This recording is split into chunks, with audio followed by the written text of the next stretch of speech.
ইতিমধ্যেই 2026 সালের পরীক্ষার্থীর রেজাল্ট বের হয়েছে। আমরা জানতে পারছি এক রাজাকারের স্কুল যেখান থেকে 382 জন পরীক্ষার্থী পরীক্ষা দিয়েছেন, সেখান থেকে 382 জনই A5 পেয়েছেন এক রাজাকার স্কুল থেকে। সে রাজাকার স্কুলের নাম কি সেটা কি আপনারা জানেন? নামটা কি বলবো?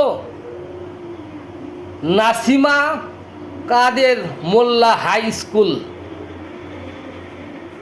নাসিমা কাদের মোল্লা হাই স্কুল, অর্থাৎ সে মোল্লা কিন্তু রাজাকার ছিল শেখ হাসিনার আমলে।